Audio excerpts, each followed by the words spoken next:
وذرياته وأولياء أمته وعلماء ملته أجمعين. أما بعد فأعوذ بالله من الشيطان الرجيم. بسم الله الرحمن الرحيم. قد جاءكم من الله نور وكتاب مبين. صدق الله العلي العظيم.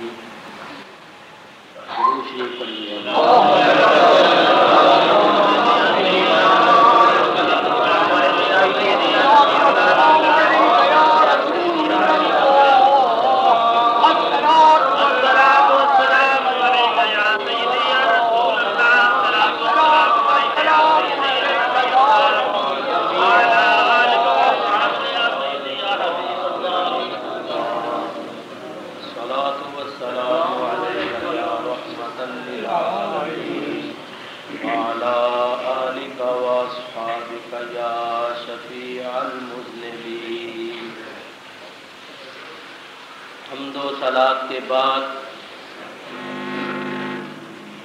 میں نے آپ حضرات کے سامنے قرآن کریم کی آیہ کریمہ جو تلاوت کی ہے اس کا ترجمہ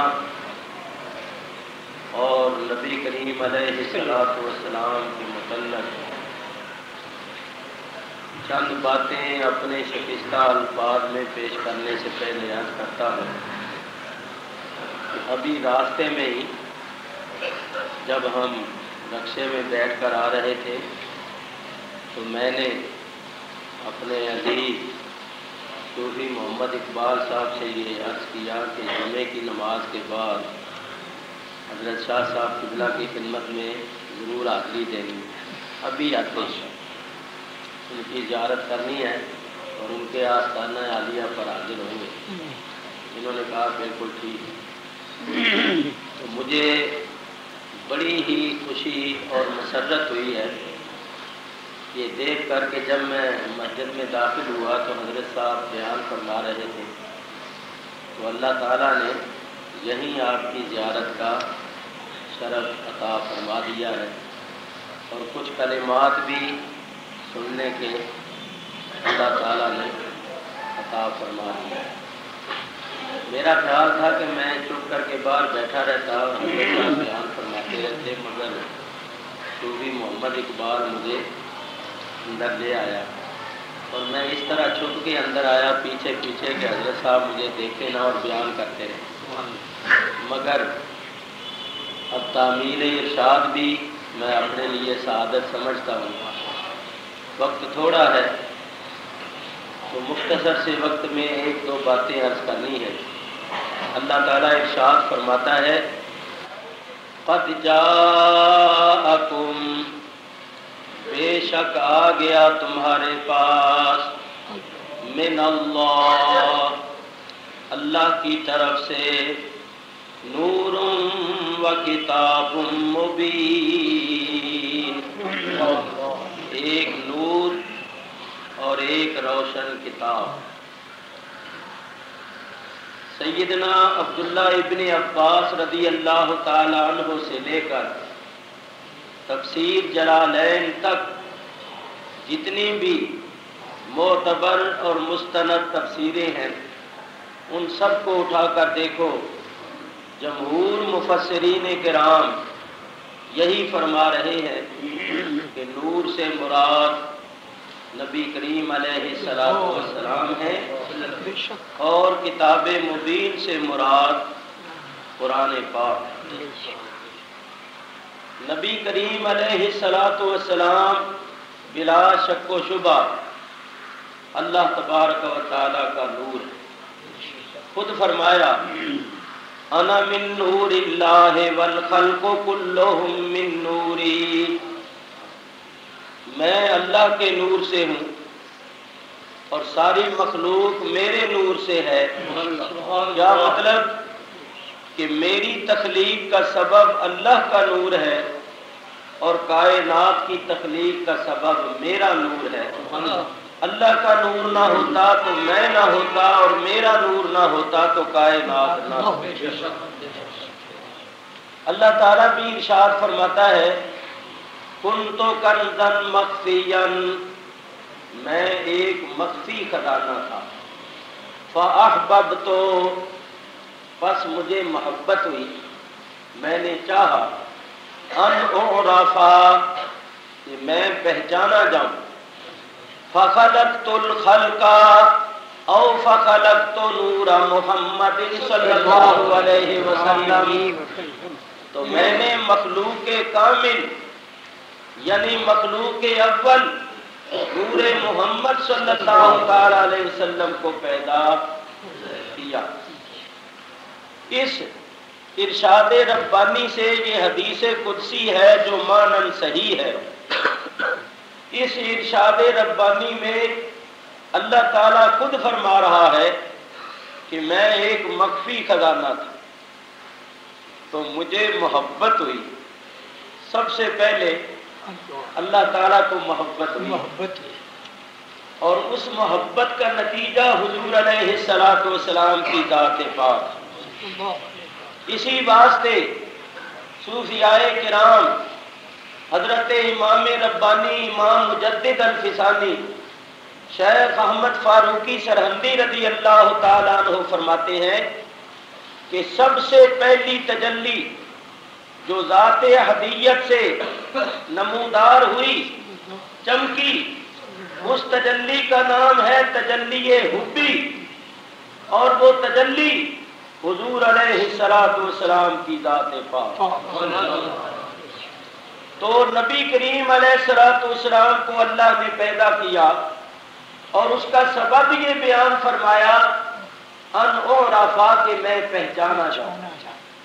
معلوم ہوا کہ اللہ تبارک و تعالی کی ذات و صفات کی پہچان صرف اور صرف نور محمد صلی اللہ تعالی علیہ وسلم۔ یہاں ایک بات عرض کر کے پھر آگے بڑھتا ہوں۔ اللہ فرماتا ہے میں ایک مخفی خزانہ تھا، تو ذرا غور فرمائیے، جب اللہ کے سوا کوئی اور تھا ہی نہیں تو وہ مخفی کس سے تھا؟ جب اللہ تعالیٰ کے سوا کوئی اور تھا ہی نہیں تو وہ کس سے مخفی اور پوشیدہ تھا؟ تو اس کا اصل مفہوم تو یہ بزرگان دین اور علماء کرام سمجھتے ہیں، مگر میں نے جو انہی بزرگوں سے سیکھا ہے وہ یہ ہے کہ اللہ تعالیٰ کی ذات اور صفات قدیم ہے، ازلی ہے، ابدی۔ ازلی ہمیشہ سے، ابدی ہمیشہ رہے۔ تو اللہ تبارک و تعالیٰ کی ذات بھی قدیم ہے، صفات بھی قدیم ہے۔ تو اللہ کی ایک صفت ہے ربوبیت۔ ربوبیت کے معنی ہے پالنا، اور رب کے معنی ہے پالنے والا۔ اسی طرح اللہ کی ایک صفت ہے رزاق ہونا، رزاقیت اس کی صفت ہے، اور وہ خود رزاق ہے۔ اس کی ایک صفت ہے ستار، اس کی ایک صفت ہے غفار۔ تو دیکھیے اللہ تعالی رب تھا، رب کے معنی پالنے والا، لیکن جب کوئی پلنے والا ہی نہیں تھا تو اس کی صفت تو تھی مگر پوشیدہ تھی۔ اس کی صفت تو تھی مگر اس کا اظہار نہیں تھا۔ رزاق کے معنی بہت زیادہ رزق دینے والا، جب رزق لینے والا ہی کوئی نہیں تھا تو اس کی صفت تو تھی مگر وہ پوشیدہ تھی، اس کا اظہار نہیں تھا۔ ستار کے معنی ہے پردہ پوشی کرنے والا، تو جب کوئی گناہ کرنے والا ہی نہیں تھا تو وہ کس کی پردہ پوشی کرتا؟ اس کی صفت ستاریت تو تھی مگر وہ پوشیدہ۔ غفار کے معنی بہت زیادہ گناہ بخشنے والا، تو جب گناہ کرنے والا ہی کوئی نہیں تھا تو وہ کس کو بخشتا؟ اس کی صفت تو تھی مگر پوشیدہ تھی۔ تو فرمایا کہ میں ایک پوشیدہ خزانہ تھا۔ کیا مطلب؟ کہ میں ستار ہو کر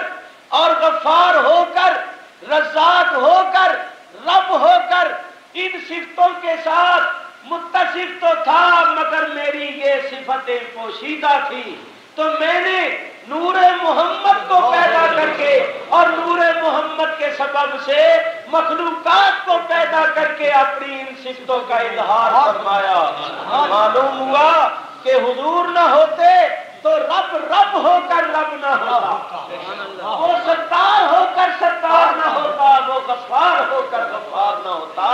یہ پوشیدہ خزانہ اگر سامنے آیا، یہ خزانہ کھلا اور مخلوقات کو اس خزانے کی نعمتیں ملی، تو یہ صدقہ ہے حضور محمد رسول اللہ صلی اللہ علیہ وسلم۔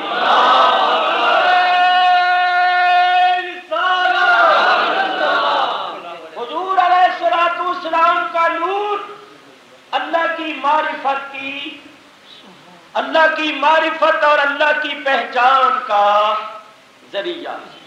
خود آپ سن چکے ہیں کہ اللہ نے فرمایا میں نے اس لیے پیدا کیا کہ میں پہچانا کروں۔ اب میں مختصر اس کے متعلق عرض کرتا ہوں۔ دیکھو، ایمان والوں نے اللہ تعالیٰ کو پہچانا، جتنا پہچانا، کما حق کو ہو تو کوئی نہیں پہچان سکتا۔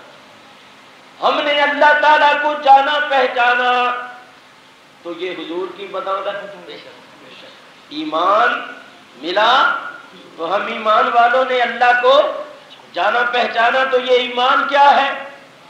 یہ ایمان نبی کریم علیہ الصلوۃ والسلام کی روشنی کا نام۔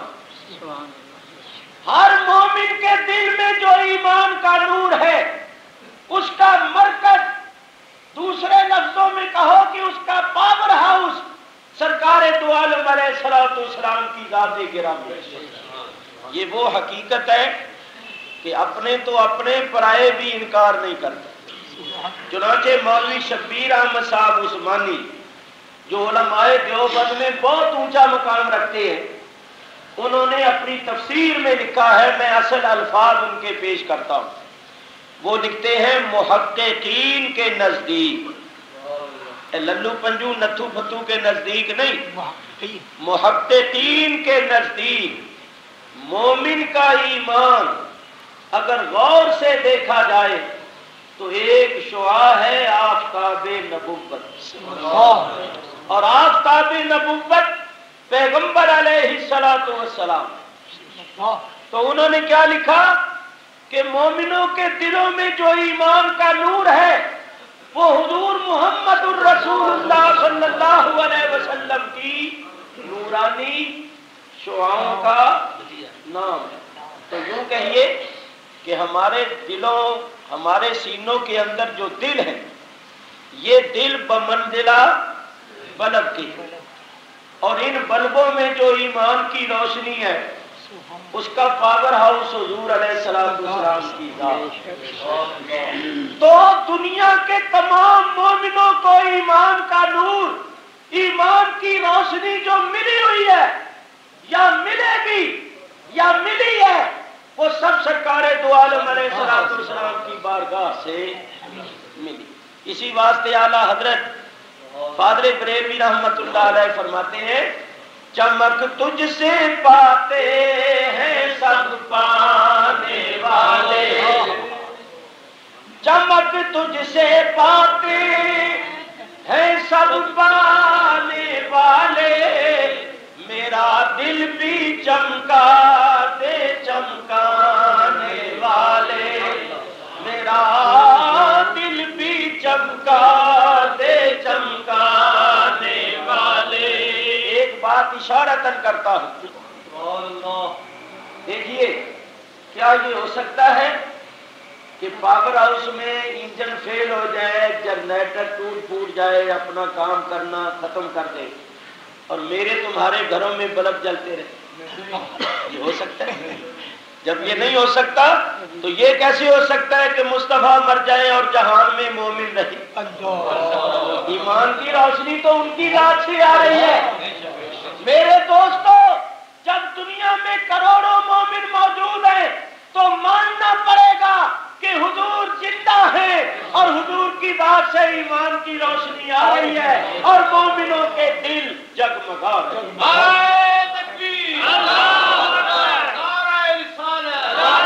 حضور مر جائیں رہ سکتا، کیونکہ ایمان کا مرکز حضور کی ذات۔ اسی واسطے اعلیٰ حضرت فرماتے ہیں تو زندہ ہے واللہ، تو زندہ ہے واللہ، تو زندہ ہے واللہ، تو زندہ ہے واللہ، میرے چشم عالم سے چھپ جانے والے۔ تو دیکھیے میں بات آگے بڑھاتا ہوں، یہ بات آپ نے کئی مرتبہ سنی ہوئی ہے، میں آپ کے سامنے کوشش کرتا ہوں کہ کوئی ایسی بات ہی کروں کہ آپ کی معلومات میں مزید اضافہ۔ دیکھیے دنیا میں ہم نے رب کو جانا پہچانا تو اس واسطے کہ ہم بحمد اللہ تعالی صاحبان ایمان، اور یہ ایمان حضور کی روشنی، حضور کی بارگاہ سے ہمیں روشنی ملی جو رب کی معرفت کا ذریعہ بنی۔ مرنے کے بعد یہ بات توجہ سے سنو، مرنے کے بعد جب ہمیں قبر میں دفن کر دیا جائے گا تو یہ بارہا آپ نے سنا ہوا ہے کہ جب دفن کرنے والے دفن کر کے واپس جاتے ہیں تو دو فرشتے آتے ہیں، منکر نکیر، تو وہ تین سوال کرتے ہیں، مر ربوں کا، تیرا رب کون، ما دینوں کا، تیرا دین کون سا، من نبیوں کا، تیرا نبی کون۔ ایمان والا صحیح جواب دیتا ہے کہ میرا رب اللہ ہے، میرا دین اسلام ہے، میرے نبی محمد الرسول اللہ صلی اللہ علیہ وسلم ہے۔ تو جب وہ سرکار کا نام لیتا ہے تو اس کی آنکھوں سے پردے اٹھا دیے جاتے ہیں، تو وہ نبی کریم کو اپنے سامنے حاضر و موجود پاتا ہے۔ فرشتے کہتے ہیں ما کنت تقول فی حق ھذا الرجل، آدھا اس میں اشارہ قریب کے لیے، تو نبی کریم قریب ہوتے تو فرشتے پوچھتے ہیں کہ یہ مرد کامل جو تیرے سامنے جلوہ افروز ہیں ان کے بارے میں کیا کہتے ہیں اور کیا کہا کرتا ہے؟ تو جو منافق ہوں گے وہ کہیں گے ہاں ہاں لا ادری لا ادری، میں نہیں جانتا، اور ایمان والا کہے گا فرشتوں مجھ سے کیا پوچھتے ہو، یہ تو میرے آقا و مولا حضور محمد رسول اللہ صلی اللہ علیہ وسلم۔ چنانچہ ایک محبت والا کہتا ہے قبر میں سرکار آئے تو میں قدموں پر گروں، اور فرشتے مجھ سے پوچھے تو میں ان سے یوں کہوں کہ میں پائے مصطفیٰ سے اے فرشتوں کیوں اٹھوں، کہ میں پائے مصطفیٰ سے اے فرشتوں کیوں اٹھوں، مر کے پہنچا ہوں یہاں اس دل ربا کے واسطے، مر کے پہنچا ہوں یہاں اس دل ربا کے واسطے۔ جو بات کرنی ہے، جس کی طرف میں آپ کی توجہ چاہوں گا وہ بات اب سنی۔ بتائیے جن کافروں نے، منافقوں نے حضور علیہ الصلوۃ والسلام کے ظاہری زمانے میں حضور کو کئی مرتبہ دیکھا، وہ قبر میں پہچان سکے؟ نہیں، کوئی کافر، کوئی منافق نہیں پہچان سکا، نہ پہچانے گا۔ چنانچہ اس کے متعلق ایک دلیل بھی، ایک قبرستان کے پاس سے حضور گزرے تو حضور کھڑے ہو گئے، صحابہ نے عرض کیا یا رسول اللہ کیا بات ہے؟ فرمایا یہ جو قبر والا ہے اس کو ابھی دفن کیا گیا، اس سے میرے متعلق پوچھا جا رہا ہے اور یہ کہتا ہے میں نہیں جانتا۔ حضور باہر بھی جلوہ افروز ہیں، اندر بھی جلوہ افروز ہیں، باہر کا حال بھی دیکھ رہے ہیں، اندر کا حال بھی دیکھ رہے ہیں، عالم دنیا میں رہ کر دنیا کو بھی دیکھتے ہیں، عالم برزخ کو بھی دیکھتے ہیں۔ جو دنیا کو بھی دیکھتا ہے، برزخ کو بھی دیکھتا ہے، وہ برزخ میں رہ کر برزخ کو بھی دیکھتا ہے، عالم دنیا کو بھی دیکھتا ہے۔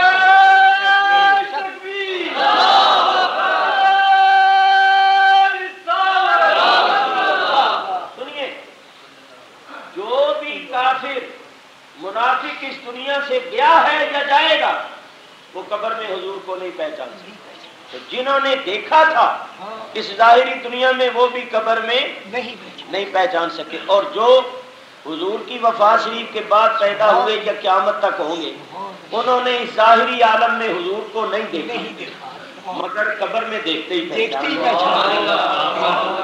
کبھی آپ نے غور کیا کہ بات کیا ہے؟ بات یہ ہے کہ حضور کی پہچان کا ذریعہ ہے ایمان۔ تو کافروں کے پاس ایمان نہیں تھا، نہیں پہچانا، تو وہ قبر میں نہیں پہچان سکے، اور ایمان والوں کے پاس ایمان ہوگا وہ حضور کو پہچان لیں گے۔ تو ایمان نام ہے نور مصطفیٰ کا۔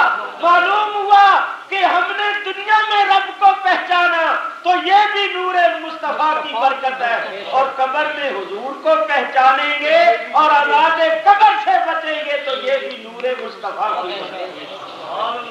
اسی ایمان کی برکت، اور ایمان نام ہے نور مصطفیٰ۔ اچھا، قبر میں بھی ہم بچے، ہمارے لیے قبر گلزار بنے گی، جنت کا باغ بنے گی تو وہ بھی حضور کے نور کی ہی برکت۔ چلیے آگے چلیں۔ حشر کا میدان، 50,000 سال کا دن، 1.25 میل کے فاصلے پر سورج، نفسی نفسی کا عالم، وہاں کیا حشر ہوگا؟ اللہ تعالیٰ ارشاد فرماتا ہے یوم تری المؤمنین والمؤمنات، تم مومن مردوں اور مومن عورتوں کو دیکھو گے، کیا کیفیت ہوگی؟ یسعی نورہم بین ایدیہم وبایمانہم، ان کے ساتھ ساتھ ان کا نور چلتا ہوگا، ان کے آگے اور ان کے دائیں۔ یسعی نورہم، چلتا ہوگا ان کا نور، بین ایدیہم، ان کے آگے آگے، وبایمانہم، اور ان کے دائیں دائیں۔ ایمان والے مرد اور ایمان والی عورتیں چلیں گی تو آگے بھی نور دائیں بھی نور۔ اور منافقوں کا کیا حال ہے؟ جن کی زبانوں پر تو ایمان کے کلمے ہیں، دل میں ایمان نہیں۔ چنانچہ میری ایک تقریر اسی موضوع پر ہے کہ صحابہ کا ایمان کیسا تھا اور منافقوں کا ایمان کیسا تھا۔ اس کا نام ہی رکھا ہے ایمان بالرسول۔ اتفاق سے وہ تقریر ٹیپ کی ہوئی اس وقت بھی میرے پاس موجود ہے، آپ حضرات اس کو سنیں گے تو آپ کو معلوم ہو جائے گا منافقوں کا کیا حال ہو۔ اللہ تعالیٰ ارشاد فرماتا ہے یوم یقول المنافقون والمنافقات، قیامت کے دن منافق مرد اور منافق عورتیں کہیں گے، کن سے کہیں گے؟ للذین آمنوا، ایمان والوں سے کیا کہیں گے؟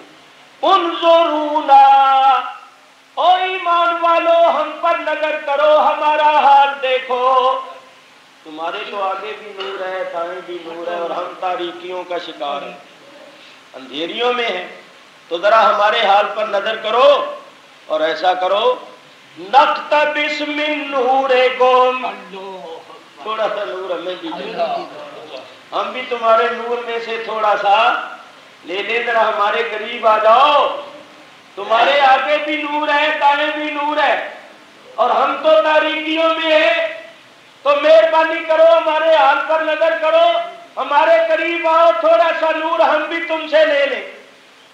اللہ اکبر۔ یہاں کہتے ہیں غیر اللہ سے مانگنا شرک ہے، وہاں مانگے گی، وہاں ایمان والوں سے مانگے گی، وہاں مانگے گی۔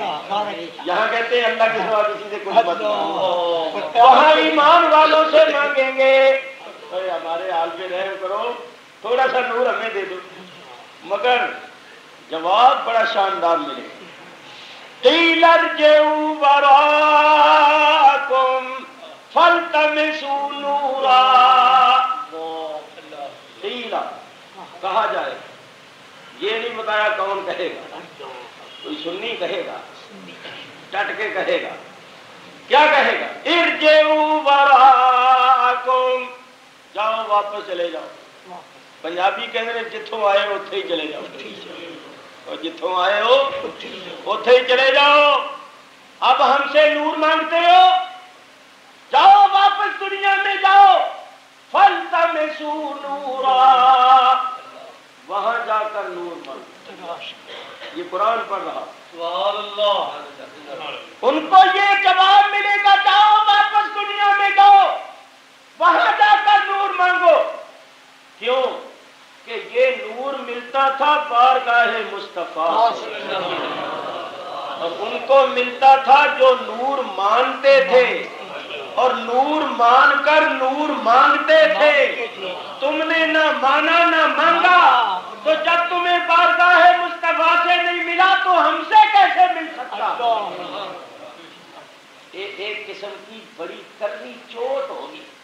اب دنیا میں تو کوئی واپس جا نہیں سکے، بڑا شاندار وہ کہتے کرا جواب ملے، ارے اب ہم سے چوٹ ہوگی، اب دنیا میں تو کوئی واپس جا نہیں سکے، بڑا شاندار وہ کہتے کرا جواب ملے، ارے اب ہم سے نور مانگتے ہو؟ دنیا میں کہتے تھے غیر اللہ سے مانگنا شرک ہے، اب ہم سے مانگ رہے ہو، جاؤ واپس دنیا میں جاؤ، وہاں جا کر نور مانگو۔ کس سے مانگو؟ جس سے نور ملتا تھا۔ دنیا میں نور ملتا تھا حضور کی بارگاہ سے، اور کن کو ملتا تھا؟ جو جھولی پھیلا کے یوں کہتے ہیں، میں گدا تو بادشاہ، بھر دے پیالہ نور کا، میں گدا تو بادشاہ، بھر دے پیالہ نور کا، نور دل دونا تیرا آقا، نور دل دونا تیرا، او سخی نور دل دونا تیرا، دے دال صدقہ نور کا، یا رسول اللہ صاحبین کا صدقہ، یا رسول اللہ صاحبین کا صدقہ، یا رسول اللہ حسنین کا صدقہ، یا رسول اللہ غوث و خواجہ کا صدقہ، نور دل دونا تیرا، دے دال صدقہ نور کا۔ اور سرکار کی ذات کیسی ذات؟ جو گدا دیکھو لیے جاتا ہے توڑا نور کا، کیونکہ نور کی سرکار ہے، کیا اس میں توڑا نور کا؟ جو بھی آیا حضور نے نور عطا کیا۔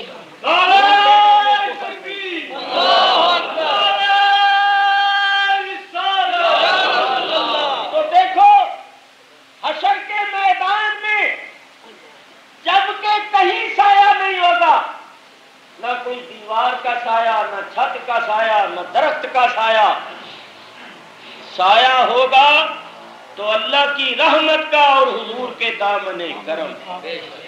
اسی واسطے کسی شاعر نے کہا ہے، آسیوں کو چھپائے محشر میں، آسیوں کو چھپائے محشر میں، حق نے یوں ہے اٹھا لیا سایہ۔ دنیا میں اللہ نے حضور کا سایہ اس لیے نہیں ڈالا تاکہ یہ سایہ قیامت کے دن حضور اپنے غلاموں پر، دنیا میں حضور کا سایہ نہیں تھا، جس میں انور کا تاریخ سایہ نہیں تھا، اور کمال یہ ہے کہ سایہ نہیں تھا پھر بھی ساری دنیا آپ کے سائے میں آرام کرتی ہے، یہاں بھی ان کا سایہ، وہاں بھی ان کا سایہ، اللہ دو جہانوں میں ہم پر ان کا سایہ رکھا۔ میرے بزرگوں اور دوستوں، کیا معلوم ہوا؟ تو حشر کے میدان میں بھی نور کام آئے۔ آگے چلیے، آگے ایک بڑی خطرناک منزل، کون سی؟ پل صراط۔ پل صراط تلوار سے تیز، بال سے باریک، بلحاظ پیدل 500 سال کا رستہ۔ اگر کوئی پیدل چلے تو 500 سال تک چلتا رہے، تب پل پار ہو۔ تو وہ پل ہر ایک کو اس کے اوپر سے گزرنا ہے۔ اللہ تعالیٰ قرآن کریم میں ارشاد فرماتا ہے وَإِن مِّنكُمْ إِلَّا وَارِدُهَا، تم میں کوئی ایسا نہیں مگر اس کا ورود یعنی عبور پل صراط پر سے ہوگا، ہر ایک کو اس کے اوپر گزرنا۔ اور آپ جانتے ہیں پل کسی چیز پر ہوتا ہے، یا تو نیچے دریا ہوتا ہے، یا نہر ہوتی ہے، یا ریل کی پٹری وٹری ہوتی ہے۔ یہ پل کس چیز پر ہوگا؟ دوزخ پر۔ یہ پل ہوگا دوزخ کے اوپر، نیچے ہے دوزخ اور سب کو اوپر سے گزر۔ تو جتنے گناہگار کافر منافق ظالم ہوں گے سب نیچے گرتے جائیں گے، اور ایمان والے ان کی کیا شان؟ سنو، جب ایمان والے گزریں گے نا پل صراط سے تو نیچے سے دوزخ چلائے گا، جہنم پکارے گا جد یا مومنو فإن نورک اطفیٰ لہبی۔ جہنم سے آواز آئے گی او مومن تو جلدی جلدی گزر جا، تیرا نور میری آنکھ کے شعلوں کو بجھا رہا ہے۔ جد یا مومن فإن نورک، بس بے شک تیرا نور، اطفیٰ لہبی، میری آنکھ کے شعلوں کو بجھا رہا ہے۔ اگر تو کھڑا رہا تو میں ختم ہو جاؤں گا، تو جلدی جلدی گزر جا۔ تو حضور کے غلام اس طرح گزر جائیں گے، اس طرح گزر جائیں گے کہ ان کو پتہ بھی نہیں چلے گا پل صراط ہے کہاں، تھا کہاں۔ تو وہاں بھی کون سی چیز کام آئی؟ دوزخ کیا کہے گا؟ تیرا نور، تیرا نور۔ اور جو مومن کے پاس نور ہے اس کو کہاں سے ملا؟ جناب نور کی بارگاہ۔ تو دنیا میں حضور کے نور کی بدولت ہم نے اللہ کو جانا، اور قبر میں سرکار کو پہچانیں گے، حشر میں چلیں گے تو اسی نور کی روشنی میں، پل صراط سے گزریں گے تو اسی نور کی برکت سے۔ اب بات کرنی پڑتی ہے، دیکھو یہ میں اس لیے بات کر رہا ہوں، ممبر رسول پر بیٹھا ہوں، خدا کی قسم مجھے کسی سے ذاتی انار، ذاتی مخالفت۔ جن لوگوں سے ہم محبت کرتے ہیں وہ کوئی ہمارے رشتہ دار نہیں، جو حضور کے غلام ہیں ہم ان کے غلام، ان کی چھٹیاں اٹھانے کے لیے، ہاں، اور جو حضور کی شان میں بے ادبی گستاخی کریں، غیرت ایمانی کا تقاضا یہ ہے کہ ہم ان سے محبت نہ کریں۔ اور ایمان والوں کی نشانی اللہ نے قرآن میں یہی فرمایا، 28واں پارہ پڑھ کے دیکھ لو، لا تجد قوما یؤمنون باللہ والیوم الآخر یوادون من حاد اللہ ورسولہ۔ ایمان والوں کے دل میں اللہ کے اور اللہ کے رسول کے مخالفوں کی کبھی محبت نہیں آئے گی، یہ قرآن کا فیصلہ ہے۔ اب میں آپ سے بات کرتا ہوں، خدا کے لیے ذرا سوچو، حضور کے غلام گزریں گے تو نیچے سے دوزخ چلائے گا، جلدی گزر جا، تیرا نور میری آنکھ کو بجھا رہا ہے۔ اور ایک مولوی صاحب تھے، وہ مر گئے ہیں، مرتے وقت ان کا منہ نہیں دکھایا گیا، لوگوں نے کہا منہ دکھاؤ، کہیں گے نہیں ڈاکٹروں نے منع کر دیا، کوئی وجہ تھی نا، ہمیں کتنے بہانے پہ بننا پڑے گا کہ منہ نہیں جڑا دکھایا، کوئی وجہ تھی۔ اور وہ وجہ میں خود دبئی گیا، اس کے بعد میں نے اسی مسجد میں تقریر کی اور میں وہاں سے پوری تحقیقات کر کے آیا، شکل بدل گئی، کیونکہ ساری عمر حضور کی شان میں گستاخی کرتے ہوئے گزری۔ اسی مولوی نے لکھا ہے اپنے استاد کے متعلق، جس استاد سے علم پڑھا اس کا استاد تقریر کرتا تھا، درس دیتا تھا کہ یہ لکھتا تھا، کتاب جمع کی، اس کتاب میں لکھا ہے کہ میرے استاد نے نبی کریم کو کیا دیکھا کہ میرا استاد اور نبی کریم دونوں پل صراط پر سے گزر رہے،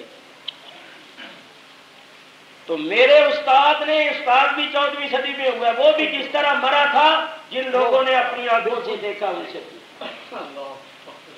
میں بیان نہیں کر سکتا۔ دیکھو ہمیں کوئی اس بات کی خوشی نہیں ہے کہ کسی کا منہ بگڑ جائے، ہم ان لوگوں میں سے ہیں جن لوگوں نے یہ کہا ہے او دشمن مرے تے خوشی نہ کریے، دشمن مرے تے خوشی نہ کریے، سجنا بھی مر جانا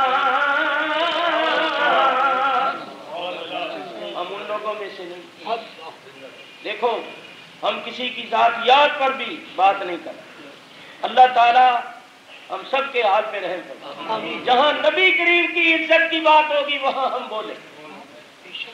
تو وہ مولوی صاحب لکھتے ہیں کہ میرے استاد نے خواب دیکھا کہ میرا استاد اور نبی کریم پل صراط پر سے گزر رہے تھے تو نبی کریم کا پیر پھسل گیا. نبی کریم نیچے گرنے لگے اور نیچے کیا ہے؟ دوزخ. تو الفاظ یہ ہیں کہ رأیت انہ یسقط. استاد کہتا ہے لکھنے والے کا کہ میں نے دیکھا کہ نبی کریم گر رہے تھے. فَأَمْسَكْتُهُ وَنِسَّكُوا. تو میں نے نبی کریم کو گرنے سے بچایا. اس کا مطلب یہ ہوا کہ یہ 14ویں صدی کا مولوی نہ بچاتا تو حضور گر گئے. کہاں گرتے؟ اور اگر کوئی کہے کہ تو خواب کا معاملہ ہے تو میں پوچھتا ہوں آپ نے 1000 بار سنا ہوگا حضور فرماتے ہیں مَن رَآنِی فِی الْمَنَامِ فَقَدْ رَآنِی فَإِنَّ الشَّیطَانَ لَا يَتَمَثَّلُ فِی صُورَتِی أَوْ بِی.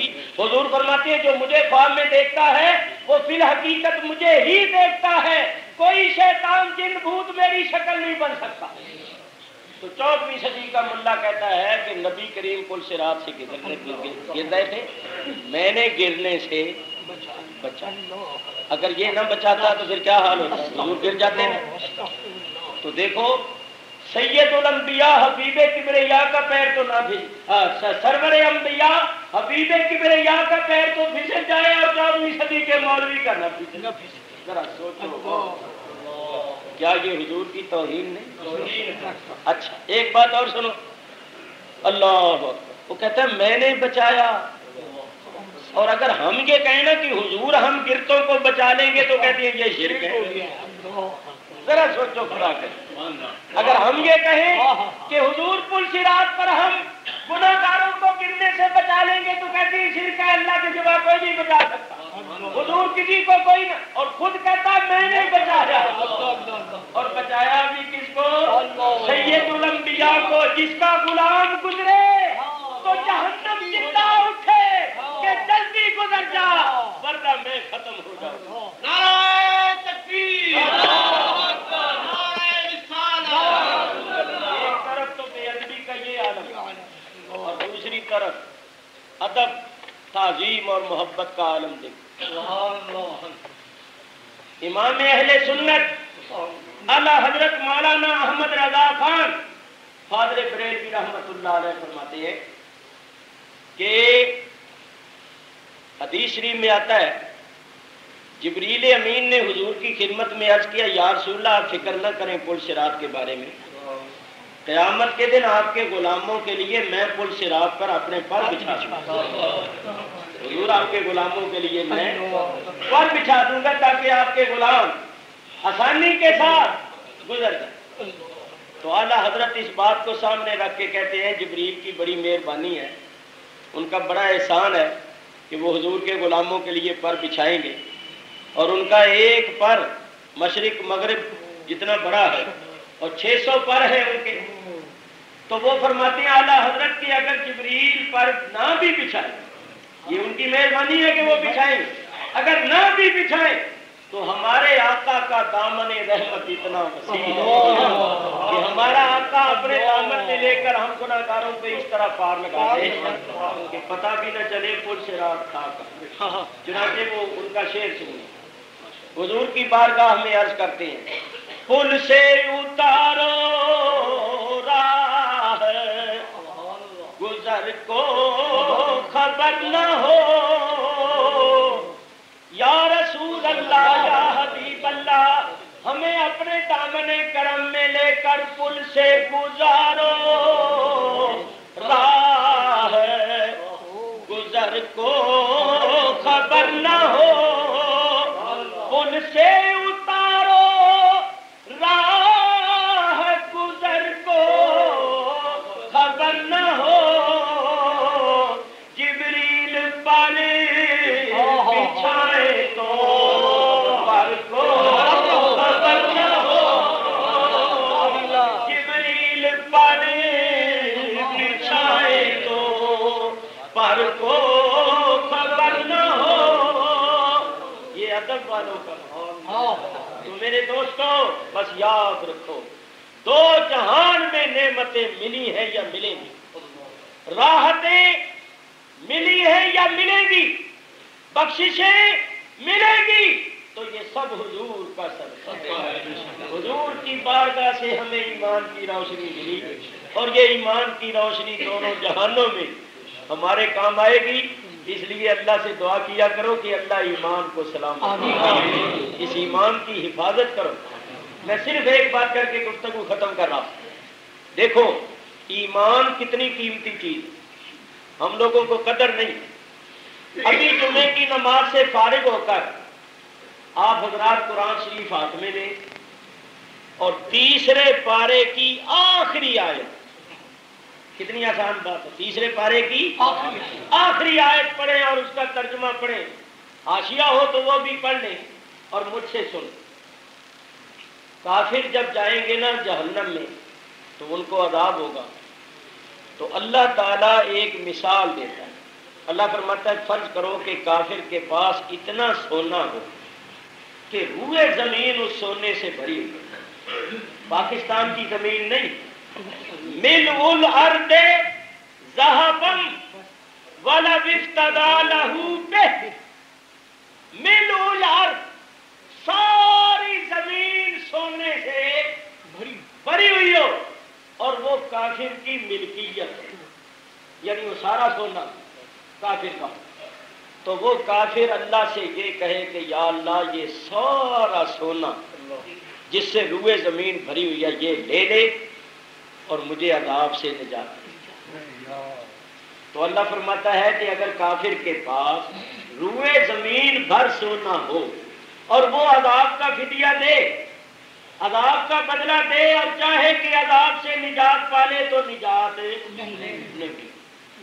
معلوم ہوا کہ روئے زمین بھر سونا اللہ کے عذاب سے نہیں بچا سکے، اور بولو ایمان بچائے گا یا نہیں؟ ایمان عذاب الہی سے نجات کا باعث بنے گا۔ معلوم ہوا کہ روئے زمین بھر سونا عذاب الہی سے نجات نہیں دلا سکے گا، ایمان نجات کا باعث بنے گا۔ تو اب تم خود ہی سمجھ لو کہ ایمان کتنی قیمتی ہے، اور ہم چند ٹکوں کی خاطر، نوکری اور چھوکری کی خاطر ایمان چھوڑنے کے لیے تیار ہو جاتا ہے۔ میاں جنہوں نے قربانیاں دے دی ایمان نہیں چھوڑا، اسی لیے کہ ان کو ایمان کی قدر معلوم تھی۔ ایمان کی قدر پوچھنی ہے تو صدیق اکبر سے پوچھو، فاروق اعظم سے پوچھو، عثمان غنی سے پوچھو، مولا علی سے پوچھو، نہیں تو بلال حبشی سے پوچھ لو، نہیں تو امام حسین سے پوچھ لو، نہیں تو اولیاء کرام سے پوچھو۔ جاننے دے دی، جیلیں کاٹی، سولی چڑھ گئے مگر ایمان نہیں چھوڑا، کیونکہ ان کو ایمان کی قدر معلوم تھی۔ یہ ایمان کی سب برکتیں اور ایمان ملا ہے حضور کی بارگاہ سے۔ اس ایمان کی حفاظت کرو اور اس ایمان کی قدر کرو اور اپنے ایمان کو بچاؤ۔ اللہ میرے اور آپ کے ایمان کو سلامت رکھے۔